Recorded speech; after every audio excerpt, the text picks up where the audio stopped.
প্রিয় ভাইয়েরা, কোরবানি প্রসঙ্গে কোরআনে কারীমের একটি আয়াত আমি তেলাওয়াত করেছি। আল্লাহ সুবহানাহু ওয়া তাআলা বলেছেন, লা ইয়ানালাল্লাহা লুহুমুহা ওয়ালা দিমাউহা। তোমরা যে পশু আল্লাহকে সন্তুষ্ট করবার উদ্দেশ্যে জবাই করে থাকো, কোরবানি করে থাকো, এর গোশত, এর রক্ত কোনো কিছুই আল্লাহর কাছে পৌঁছায় না। ওয়ালাকিন ইয়ানালুহুত তাকওয়া মিনকুম, ওয়ালাকিন ইয়ানালুহুত তাকওয়া। কিন্তু তোমাদের অন্তরে যে তাকওয়াটা আছে, কোন মানসিকতা নিয়ে, কোন উদ্দেশ্য নিয়ে, কেন তুমি কোরবানি করছো, কোরবানি করার সময় তোমার মনের ভেতরকার অবস্থাটা কি, সেটা কিন্তু আল্লাহর কাছে ঠিকই পৌঁছে যায়।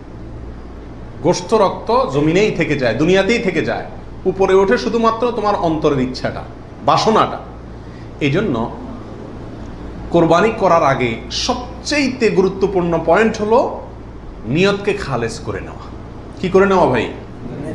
নিয়তকে খালেস করে নেওয়া। কোরবানি করার আগে একটু ব্রেক দিন, একটু দাঁড়ান, একটু থামুন। আপনি কোরবানি করতে যাচ্ছেন, একটু থামুন। কেন কোরবানি করছেন? নিজেকে নিজে প্রশ্ন করুন এবং এই প্রশ্নের উত্তর নিজেকে নিজে দিন। এরপরে নিজেই বিচার করতে পারবেন আপনার কোরবানির কোনো বিনিময় আদৌ আল্লাহর কাছে পাবেন নাকি কিছুই পাবেন না। সম্মানিত সাথী বন্ধুগণ, যত মানুষ আমাদের সমাজে কোরবানি করে, এই বিশাল জনগোষ্ঠীর সবচেয়ে বড় অংশ বলা যেতে পারে এই কোরবানিটা আমাদের জন্য আজ ফ্যাশনে পরিণত হয়েছে। এটার ইবাদত থাকে নাই।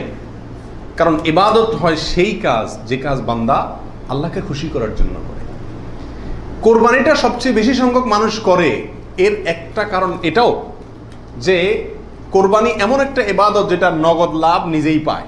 গোশতগুলা ফ্রেশ বাসায় উঠাইতে পারে, ঠিক না? ঠিক। এই কারণে সমাজের বড় একটা অংশ কি করে? কোরবানি করে।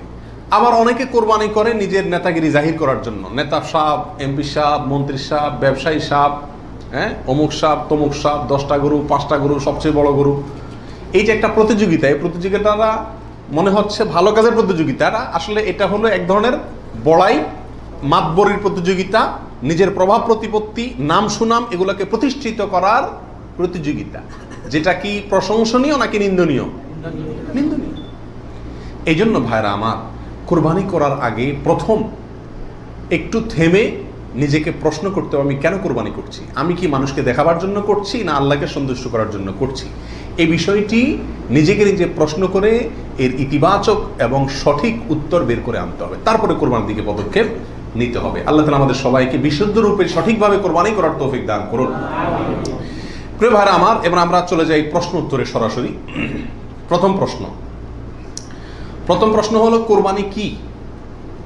কোরবানি এটি উর্দুতে ব্যবহার হয়ে থাকে ত্যাগের অর্থে। কোরবানি করা, যে কোনো কাজের জন্য কোরবানি করা মানে কি করা? ত্যাগ করা।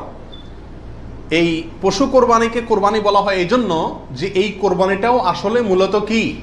ত্যাগেরই শিক্ষা বহন করছে। ইব্রাহিম আলাইহিস সালামের ত্যাগের স্বাক্ষর এই পশু কোরবানি।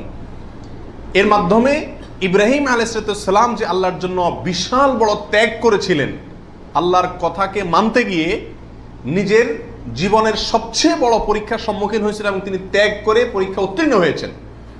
এই কোরবানি যেহেতু তার স্বাক্ষর, সেই জন্য ওই আমাদের সমাজে উর্দুতে সচরাচর যে কোরবানি এই শব্দটি ব্যবহার হয় সেটাই প্রচলিত আছে, অর্থাৎ ত্যাগ করা, কোরবানি।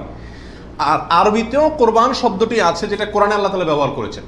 আদম আলাইহিস সালামের 2 ছেলে কাবিল এবং হাবিল, তারা উভয়ে আল্লাহর কাছে আল্লাহর সন্তুষ্টির জন্য তারা সাদাকা পেশ করেছিল, নৈকট্য অর্জন করার জন্য। আল্লাহ বলেছেন, ইয তাকাররাবা কুরবানান। তারা উভয়ে যখন কোরবান পেশ করছে, যে কোরবান শব্দ কোরআনেও আছে, অর্থাৎ তারা উভয়ে এমন বস্তু পেশ করেছে যার মাধ্যমে আল্লাহর নৈকট্য অর্জন করা যায়। সেই অর্থে কোরবান মানে হলো আল্লাহর কাছে নৈকট্য অর্জন করার মাধ্যম বা উপায়, অর্থাৎ ত্যাগ করা অথবা আল্লাহর কাছে নৈকট্য অর্জন করার মাধ্যম। এ হলো কোরবানির সংক্ষিপ্ত শাব্দিক পরিচিতি। আর ইসলামী শরিয়াতে কোরবানি বলা হয় জিলহজের 10 তারিখে এবং তার পরবর্তী যে দিনগুলোতে কোরবানি করা যায় সেই দিনগুলোর ভেতরে কোনো পশু, অনুমোদিত পশু যেগুলো জবাই করলে সওয়াব হয় দিনগুলোতে, সেগুলোকে আল্লাহকে সন্তুষ্ট করার উদ্দেশ্যে জবাই করার নাম হলো কোরবানি। এ হলো ইসলামী শরিয়ার পরিভাষায় কোরবানির মোটামুটি একটি সংজ্ঞা। দ্বিতীয় প্রশ্নে চলে যাই আমরা, কখন কিভাবে কোরবানি শুরু হয়েছিল? এই কোরবানি শুরু হয়েছিল সর্বপ্রথম ইব্রাহিম আলাইহিসসালামের মাধ্যমে। আল্লাহ সুবহানাহু ওয়া তাআলা ইব্রাহিম আলাইহিসসালামকে স্বপ্নের মাধ্যমে নির্দেশ করেছিলেন নিজের সন্তানকে জবাই করার জন্য। আর সন্তান জবাই করা, এই কঠিন নির্দেশটি আল্লাহ সুবহানাহু ওয়া তাআলা করেছেন ইব্রাহিম আলাইহিসসালামকে। তাকে আল্লাহ তাআলা যত কঠিন পরীক্ষা করেছিলেন, এত কঠিন পরীক্ষা তার আগে আর কোনো নবীর প্রতি আল্লাহর পক্ষ থেকে ছিল না। জীবনের পদে পদে পরীক্ষা। পরিবার সহ রেখে আসো মক্কায়, কেউ নাই সেখানে, কোনো আবাদি নাই, পাহাড়ি এলাকা, ছোট দুধের বাচ্চা সহকারে নিজের স্ত্রীকে রেখে চলে আসো। বাহ্যিকভাবে অযৌক্তিক নির্দেশ আল্লাহ সুবহানাহু ওয়া তাআলা, সেটাও তিনি মেনেছেন এবং পরীক্ষা পাশ করেছেন। আল্লাহ বলেছেন, ওয়াইদ ইবতালা ইব্রাহিম রাব্বুহু বিকালিমাতিন ফাআতাম্মাহুন। প্রতিটা পরীক্ষা তিনি কি করেছেন? পাশ করেছেন। তো কোরবানির প্রেক্ষাপট হলো সংক্ষেপে এই, অল্প কথায়, আল্লাহ সুবহানাহু ওয়া তাআলা ইব্রাহিম আলাইহিস সালামকে তার নিজের সন্তানকে আল্লাহ সন্তুষ্টির উদ্দেশ্যে জবাই করার জন্য, কোরবানি করার জন্য নির্দেশ করেছেন। আল্লাহ সুবহানাহু ওয়া তাআলা তার সন্তানের জবাই করতে আসলে চান নাই। আল্লাহ চাইছেন তার মনের পরীক্ষা নিতে, যে আল্লাহর নির্দেশ মানতে গিয়ে তার সর্বোচ্চ ত্যাগটাও তিনি করতে পারেন কিনা। তিনি আলহামদুলিল্লাহ পরীক্ষায় পাশ করেছেন। তিনি রাজি হয়েছেন, গেছেন, ছেলেও পাশ করছে, মায়েও পাশ করছে। ছেলের মাও রাজি, ছেলেও রাজি, বাপও রাজি। তো আল্লাহ সুবহানাহু ওয়া তাআলা গোটা পরিবারেরই পরীক্ষা নিছেন বলা যেতে পারে, এবং সবাই পরীক্ষা কি করছে?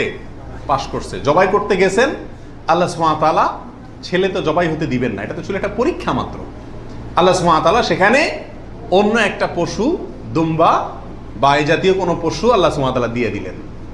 অন্য একটা পশু ওই ছেলের জায়গায় আল্লাহ তাআলা দিয়ে দিলেন। ছুরি উনি চালালেন, এরপরে দেখলেন যে ছেলে দাঁড়ায় আছে, পশু জবাই হয়েছে। এ হলো কোরবানির সূচনা, প্রথম পশু কোরবানি। আজকে আমরা যে কোরবানি করছি এর সূচনা ছিল এভাবে। কার মাধ্যমে? ইব্রাহিম আলাইহিসসালামের মাধ্যমে। সেই কোরবানি আমাদেরকে কি শিক্ষা দেয় ভাই? সেই কোরবানি আমাদেরকে শিক্ষা দেয়, আল্লাহ সুবহানাহু ওয়া তাআলা যখন কোনো কাজের জন্য নির্দেশ করবেন, আল্লাহর গোলাম হিসাবে, আল্লাহর নুন খাই সেই হিসাবে নিঃশ্বাস গ্রহণ করছি, ছাড়ছি, প্রতি মুহূর্তে মুহূর্তে আল্লাহর নিয়ামতের সাগরে হাবুডুবু খাচ্ছি। আল্লাহই সৃষ্টি করেছেন, তার হাতেই জীবন মরণ সবকিছু। অতএব তার কোনো নির্দেশ, তার কোনো নিষেধ থাকলে সেটাকে মানতে গিয়ে পৃথিবীর যেই কোনো ধরনের ত্যাগের প্রয়োজন হয় সেটা করতে হবে। নিজের সন্তানকে জবাই করার মতো কঠিন নির্দেশও পালন করতে ইব্রাহিম আলাইহিস সালাম দ্বিধা করেন নাই। আল্লাহ সুবহানাহু ওয়া তাআলা ঠিকই কি করছেন? তাকে এর মাধ্যমে তিনি পাশ করেছেন এবং আল্লাহ সুবহানাহু ওয়া তাআলা তার মর্যাদা সমুন্নত করেছেন। এ হলো কোরবানির মূল শিক্ষা।